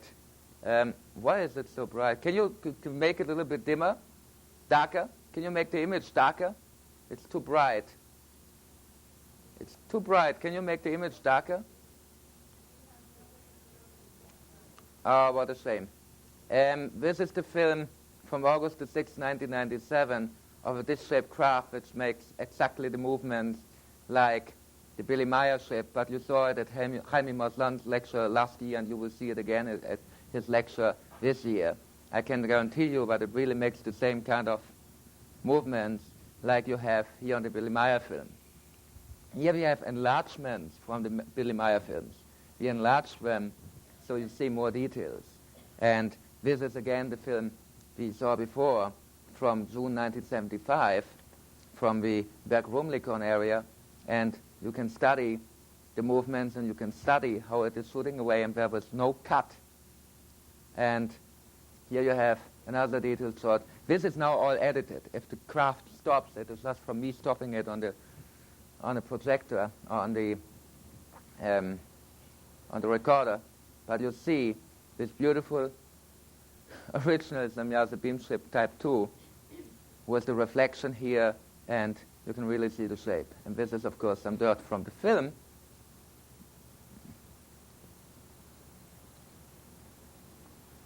And here we do it frame by frame. This is also frame by frame, so you'll see more details of this craft.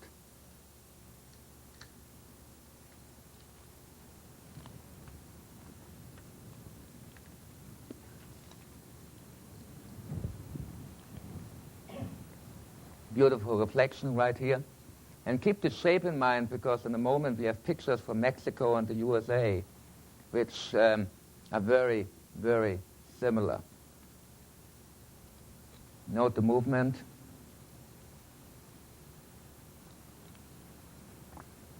Note that the top is going left and right and left and right, which would not happen if it would be a model on the string. This picture was taken in June of 1992 near Puebla, Mexico, the same type of craft. Puebla, Mexico, also 1992, the same craft, maybe even photographed it the very same day. These are pictures taken in Mexico by independent witnesses, which have nothing to do with the Billy Meier case. They never met Billy, they have nothing to do with Figu or whatever, same type of craft. This is shot in the USA in Colorado by, was it Joe Clower? Wendell? Yeah, this is by Joe Clower. You find it in one of the calendars of Wendell. This is USA, Colorado. Another picture, Los Angeles, California, also published by Wendell, but it has nothing to do with him, of course. He got these pictures from eyewitnesses. This is a beautiful picture taken on the 3rd of March, 75 from Billy, and you have the Samyaza beamship, and you have this small thing. This is about 4 meters in diameter.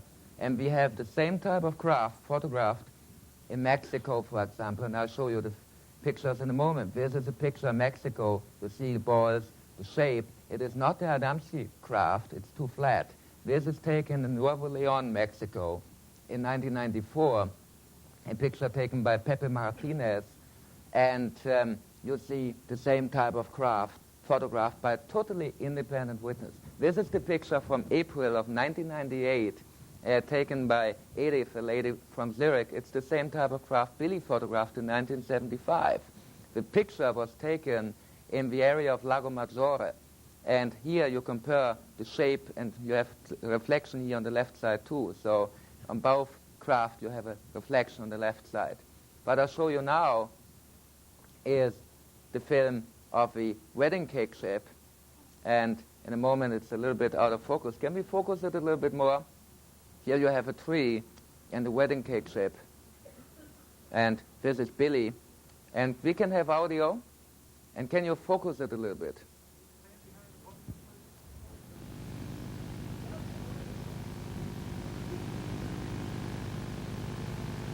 Here's Billy. You see the big distance of about 300, 400 meters. I wonder why it's not... can somebody... We can solve the problem quickly. Can somebody get from UFOs the Footage Archive Part 1 from the booth of UFO Central in the vendor's room? Can somebody of the crew get it quickly? Is anybody who can quickly run, and because this is not a good quality of it? I can zoom with this one? Are you sure? No, this is Billy made it.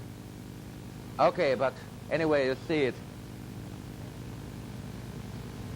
And you see the big, large tree. This is a kind of pine tree. They call it weather pine tree. They are freestanding pine trees. And we analyzed it very carefully, the light reflections, everything. Here, the lower side compared to the upper side. This is a big, tall tree, and the object really is not somewhere in between, but the object really is, part one, thank you, and the object really is hovering in front of it in 300 meters distance. So this is the kind of ship they told you on the Fox Network show, but it is a trash can lid. I think it's too big for it, unless they have 7 meters wide trash cans in Switzerland. And I can ask you, Methuselah, if they have it, but I don't think so. My investigation didn't uncover such a big trash can. They're very clean people, so they need a lot of very big trash cans, but... Now, can we have the audio, because Billy is speaking on it? No audio, okay. Okay. Then we quickly solve the solution. Can it's taken on the 4th of April 1981. Can someone, hello? If you look for 1981, 4th of April, it's on this video too. Yours was the footage archive, you find all the films on it. So this was the commercial part of it. I want you to have it in a better quality. This is obviously not, because of the transfer to NTSC to American format, it doesn't have the clarity the original footage has, so we replace it. In the moment when our technicians are working on it, can we play fast forward until we see Billy? I want you to see and listen to Mr. Billy Meier, who unfortunately cannot be here personally, and it's good, but we have it in a better quality, so you will see it in a better quality in a moment with audio.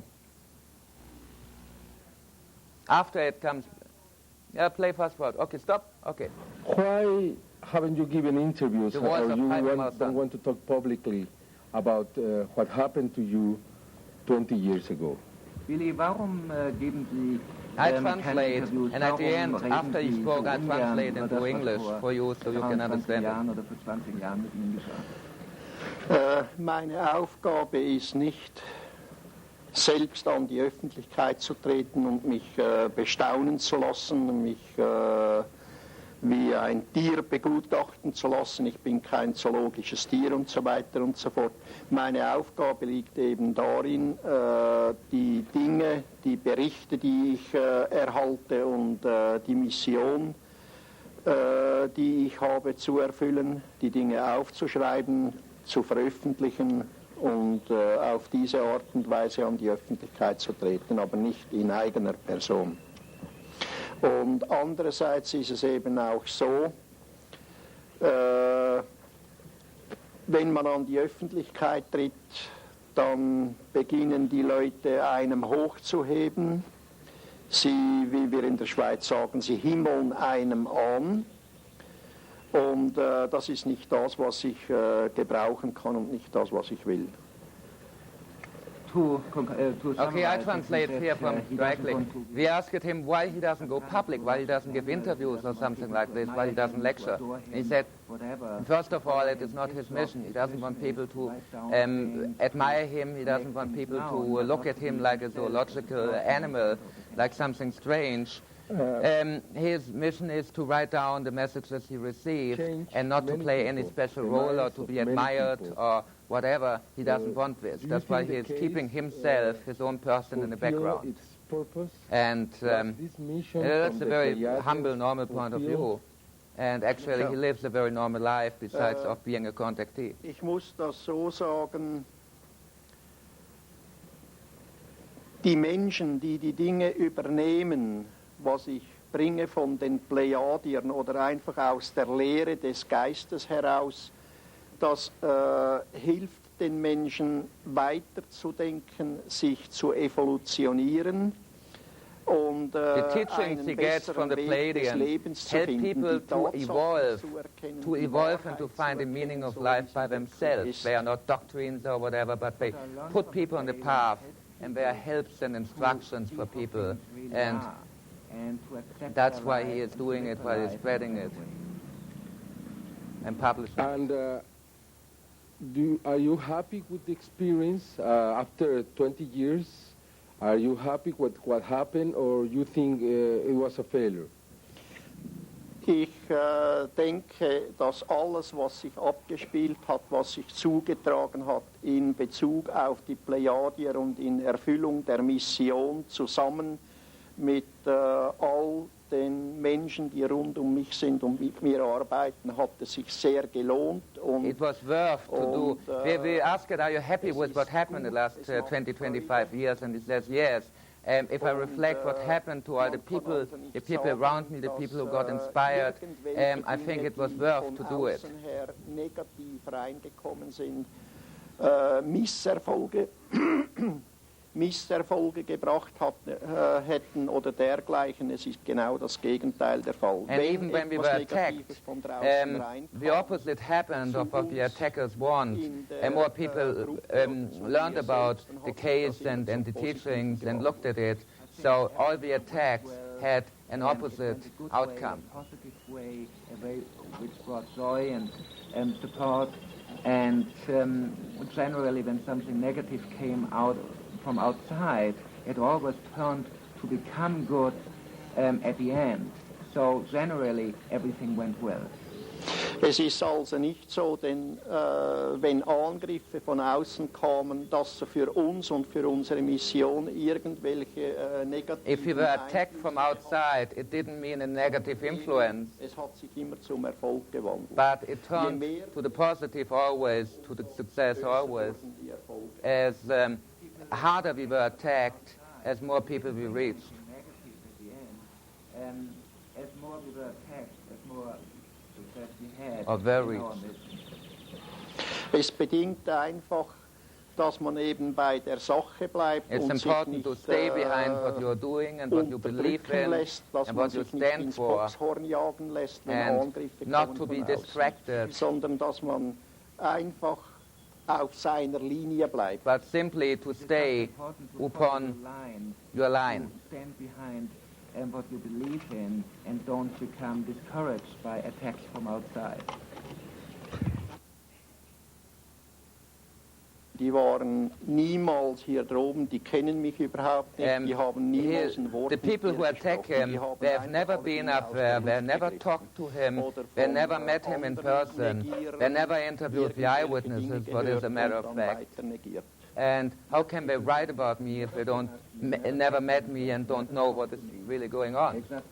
And either, invented the attacks or took it over from other people who attacked me before. And many but of they the never cared to investigate. Meier debunkers just copy They from even each said other. that you cry and you accepted that everything was a hoax. Die Gegner behaupten sogar, dass They even claim, the debunkers even claim that Billy Meier confessed. But it's a hoax, and this is his reaction, he is laughing. Ein Wort davon. Not a single word is true. Well, that's what they say. But still, we know that all the analysis, the metal, the movies, the pictures, the witnesses, the sounds, everything so far has stand all these attacks. Yeah, I know. And after all this experience and the attacks, would you do it again? all den Erfahrungen, den Angriffen wirklich wieder machen. Genau dasselbe. I would do exactly the Ich same again. würde, wenn ich nochmals vorn beginnen wüsste If I und would have to alles start so from wüsste, very wie beginning ich es again, heute weiß, ich würde rein nichts ändern I daran. wouldn't Ich würde change auch mein anything. gesamtes Leben so leben, wie I would ich es live all my bisher life gelebt habe. just the way Und auch in Bezug I lived auf it. die Mission, da würde ich alles genau gleich machen. In regard to my mission, I would do exactly what I did. And I would do exactly the same, even if I would have known everything. I wouldn't change than before. anything. Now, in der Form zu bearbeiten und in der Form mit ihr zu leben, wie es notwendig ist, in positiv ausgeglichenem Rahmen, dann zerstört er seine Erde nicht. Es heißt seit It's alters about her, the ihm question passiert einen if man will Weltuntergang destroy in the die planet. Erde, He says if zerstört man und learns so to weiter live und so in fort. Das harmony wird aber nicht with der Fall creation sein. and according to the laws of Auch wenn creation, es he will noch not sehr destroy the schlimme, planet. All the Dinge rumors about geben doomsday wird in the year zukünftiger 2000, Zeit, the end of the aber die world, Erde whatever, nicht is derart rubbish. The zerstört, earth dass will der not Mensch come nicht to an mehr end. leben Even if some catastrophes happen and will happen and always happen, even if some wars will start, it does not mean the end of the world. The end of the world will come in some distant future through to the sun, which is becoming bigger and bigger and bigger. And one day, automatically, and it's an astronomical fact, the sun will exterminate life on Earth, and this is when Oder eines Tages man will wird go einfach to other planets and settle on other planets. But this is an astronomical fact. But before it, there will be no end of the world. So do not believe in doomsday prophets and maniacs. Wo sich der Erdenmensch irgendwelche andere Welten sucht, wo sich wieder ansiedelt. April 1981. Okay. Es sind also böse, negative und falsche Zukunftsvisionen, die verbreitet werden, wrong future visions are the ones who claim that man will destroy the planet in a way that no life can exist on it anymore. This is not what the future of Earth will be, according to the Pleiadians. Aber es führt nicht dazu, dass es eine Weltzerstörung dadurch gibt. There will be many bad things, but not the destruction of the world.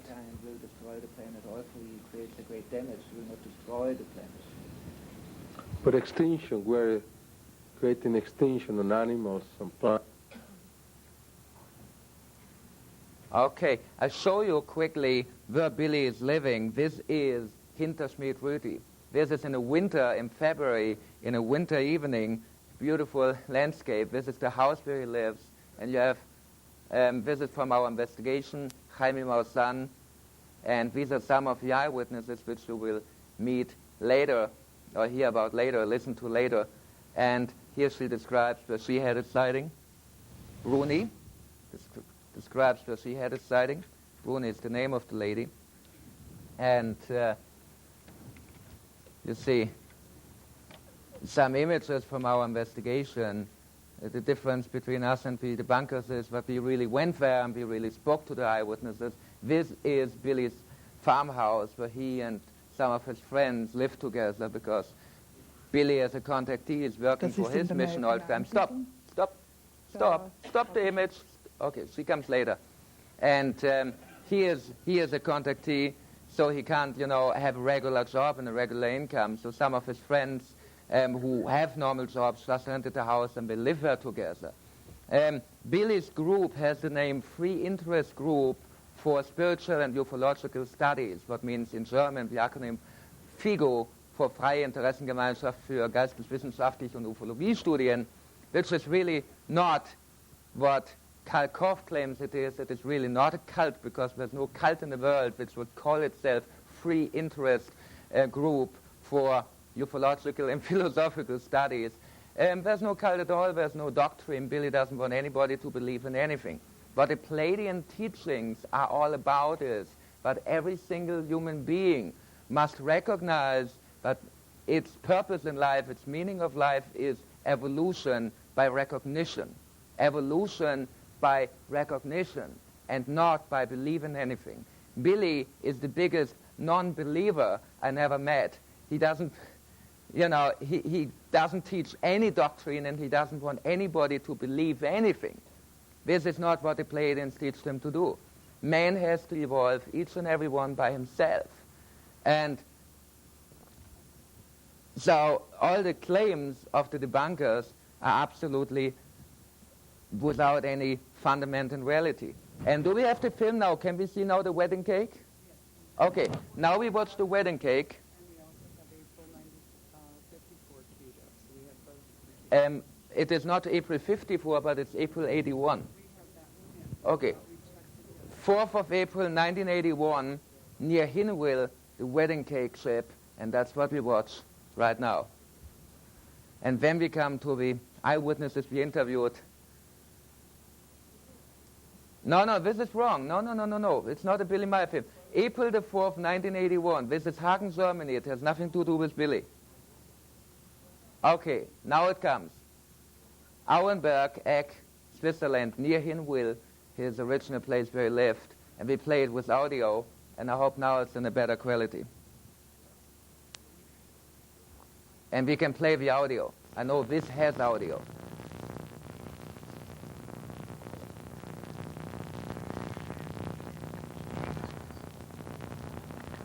It's on a tape called UFOs to Footage Archive Part 1. And you see the disturbances. The disturbances are caused by the ship. I never saw a trash can lit causing any electromagnetic disturbances on cameras. But I mean, maybe it's new technology. Here you clearly see the ship, and you clearly see the distance.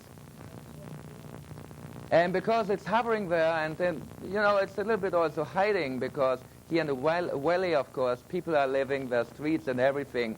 The area is not always uninhabited. Actually, Switzerland is a very inhabited country.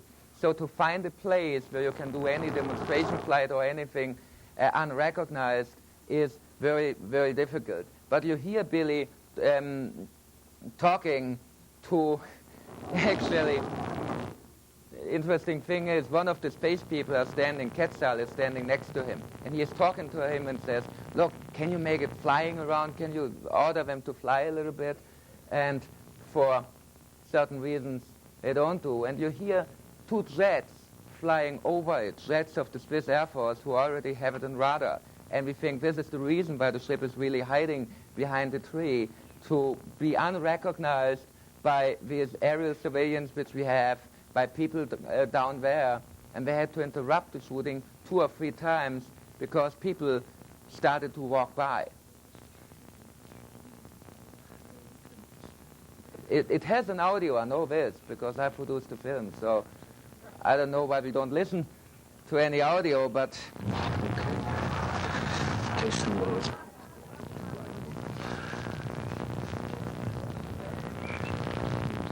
This is not the original audio, but anyway.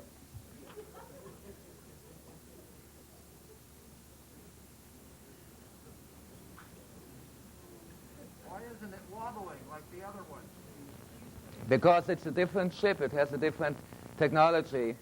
And this one, as I say, it is just hovering close to the tree. I don't know why it is not wobbling, but you know, it is very close to the ground. It's a different ship, a different type, with a different technology. And here we made an enlargement, so you see it really clear, and you see it's something like a 3-story ship. Okay, we can stop now. We can stop this, and we continue with the other tape, because what we come to now in a moment are the eyewitnesses. I want to explain one thing. One of the main arguments of Karl Korff and the debunkers is that Billy wants to look like a prophet. That's why he is wearing a beard, a long white beard. These people never have been to Switzerland. This is a part of the tradition in Switzerland, that people living in the mountains, like farmers and so on, shepherds, are wearing long beards. Billy is a very modernized person from Switzerland, a very modernized Swiss, by wearing jeans and a normal shirt. They usually have the traditional customs, but besides this, it is just normal. Men in this age, in this area, are wearing long beards which become white sooner or later, so there's nothing unusual about it. So if we would show you images of any Swiss folklore club, you would have a Billy Meier lookalike contest. All right, so now we come to the eyewitnesses. And this is Bernadette Brandt, who is a lithograph, and she is talking about her encounter. Can we play it to the beginning of it so I can translate simultaneously? And I will read it. She will be in the original German in the background, and I translate it for you at the very same time. And she says, I was present at a contact in Schönenberg near Einsiedeln in Switzerland. We were waiting for Billy, and suddenly he stood in front of me.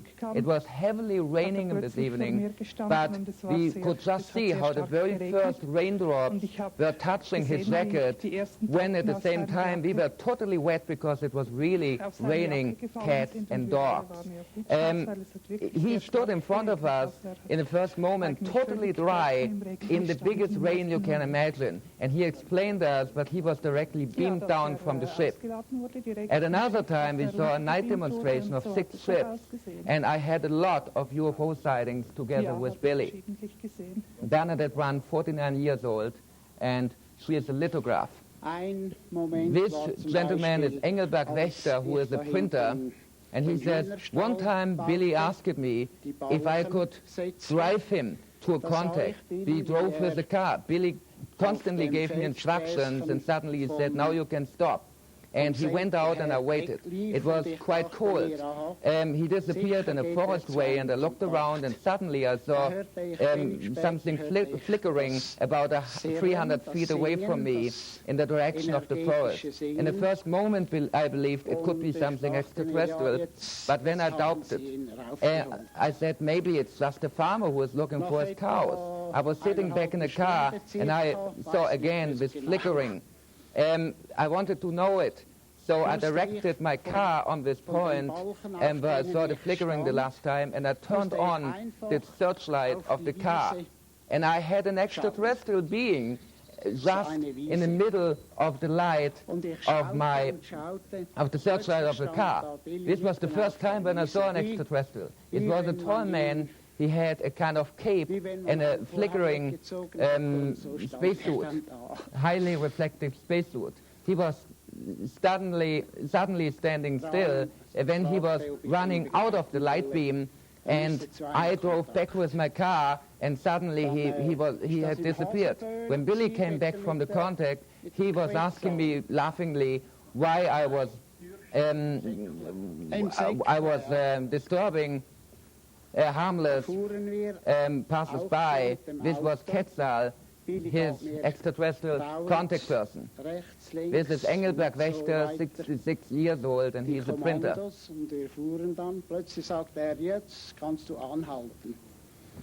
He tells another story, and one time I repaired something on the street to the center, and Billy was walking by, and I said, oh, he is walking to a contact. A short moment later, I heard a loud, energetic sound, and I believed, oh my God, now they're beaming him up. About half an hour later, I had to look on this meadow again, and I looked on it again and again. I observed it for something like 10-20 minutes, and suddenly, out of nowhere, Billy was standing here, like if you have torn a wheel away, and there he was. From one second to the other, he was just standing there. So this is another of his beaming experiences where people see Billy just appearing out of nowhere after a contact. So he had an extraterrestrial encounter, and he had this beaming experience. And several times, he says too, several times I saw beam ships when I drove him to contact, bright ships, luminous ships, which were flying, coming from the skies and disappearing in the forest in the direction where Billy went, where Billy disappeared. Okay, can you play fast forward a little bit? Swiss German is a little bit slower than English. Okay, the next man is Silvano Lehmann. Silvano Lehmann is a waiter. He is 37 years of age. The same okay, this is Silvano, and he said, I experienced 4 assassination attempts on Billy. And this is really what made me thinking, because who wants to kill the man for 4 times? But I also had UFO experiences. One time in the year 1982, Billy called me, look, there's a ship hanging in the clouds. And I saw it totally clear and big. It was a typical beam ship like on the pictures at the bright daylight in the afternoon at about 4 o'clock p.m. And I saw it for 2 minutes until an aircraft appeared, and then it was flying away, shooting away into the clouds, and disappeared. Beim helllichten Tag, ungefähr am Nachmittag 4 Uhr. Das war dann 1 Minute, 2 sichtbar, und dann ist ein Flugzeug erschienen am Horizont. Und hat es abgedreht in die Wolken rein. The next eyewitness to see after him is Meier, 28 years old. He is a car mechanic. He is one of the sons of Billy, the brother of Methuselah. And he says, I was with my father many times when he went out for contacts. I remember how we saw the beam ships and how later we went to the contact places and we saw the landing tracks. I was very young at that time, but I remember how one day I was playing outside in front of the house and looked over the landscape and suddenly saw a ship hovering at the sky. This was hovering there for 10-15 seconds, and then it suddenly disappeared. I was painting it at that time. I have a very clear memory, of what happened, and it was at broad daylight.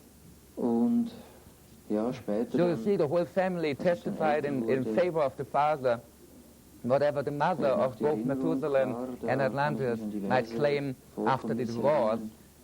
All the sons testified in favor das of them. Eindrücklichste war eigentlich, Can you play a little dass fast ich forward? draußen auf dem Hausplatz stand.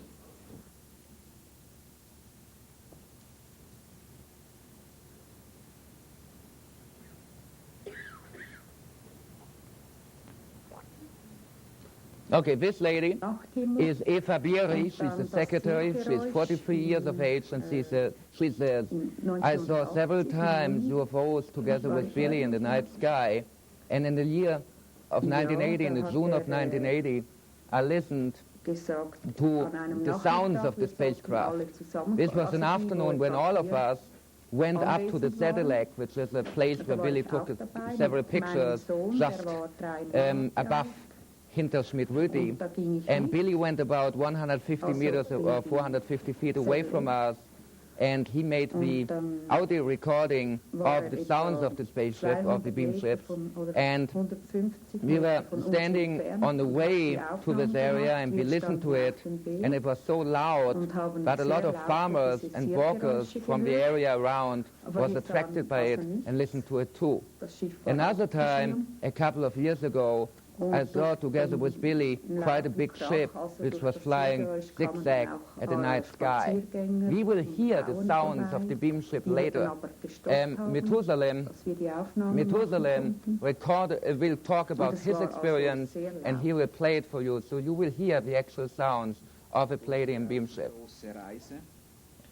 This gentleman tells a very interesting story, because he is a friend from Billy from the very beginning on, since the early 1970s. And Jakobus Bertschinger, 48 years old, he's a driver now, and he tells the story how Billy was taken by the Palladians on his big journey through the universe, we have to say. And he says Billy left the house in the evening, and he came back in the morning with, and I said, Billy, what happened to you? You have a beard like from 5 days. This was in 1975, and Billy was clearly shaven, clear-cut shaven, okay? He didn't have a beard in 1975 when he was still a young man, or quite young at least. The beard grew later. And so he shaved himself before he went out to the contact, and he came back in the morning, and he had a beard from 5 days. And Billy told him the story that he was taken on a trip through the universe. We will just... Okay, yeah. And he says, another time I went to Barrettsville and I drove Billy to a contact, and I was asked to wait in my car for further instructions, and then I saw how the ship was appearing from the forest clearing and was shooting over us. It was a fantastic event, and I was deeply impressed. And the last witness we have here is this lovely lady, Brunhilde Koye, and she tells the story how one night she spent in a wagon, in a motorhome, and when she visited Billy, and in the night she heard some footsteps, and she walked out and looked, and she heard something inside of her like, stop. And she stopped, but she looked around the corner and she saw a tall person, a tall being with white hair and a beard. It was not Billy, because Billy at that time still had dark hair and didn't have the long beard yet. And I had the feeling that it was something very special. This being had a white garment and was surrounded by light, and I felt a great warmth. And later Billy told me it was Ptah, one of the extraterrestrials. And this lady, Brunhilde Koye, is a businesswoman, expert businesswoman, 64 years of age, a very educated, very respected person. I know her personally, and I highly respect her, and there's no way that these people, these good and credible people, would ever lie. Now we have the last witness, and I think You want to hear it because this is very interesting. It's about, this is Erwin Mörner. He is a UFO researcher from Winter to Switzerland. And he investigated, he checked the picture Billy Meier took in March 1976 of a beam ship and a Mirage jet of the Swiss Air Force. And he investigated it, and I read to you what happened to him because he learned about the Swiss intelligence surveillance of the case. And on a UFO Congress, I met a man who was at the Air Force, and we started to talk, and he told me he was from the Air Force, and I asked him after the picture, and he confirmed that the picture is real, and that we know everything about the context of Billy Meier. I met with this man several times, and one time he admitted to me that he belongs to the Army Intelligence, the Swiss Army Intelligence. The next time he brought a big black file, which he opened. It was a document file, a dossier, and he asked me to read it. And on the third page was the story about the Mirage meeting and photographing the Palladian beam ship. And it said, the file said, who knows about this case must keep it for himself. He cannot reveal it to the public. It is a top secret. And I asked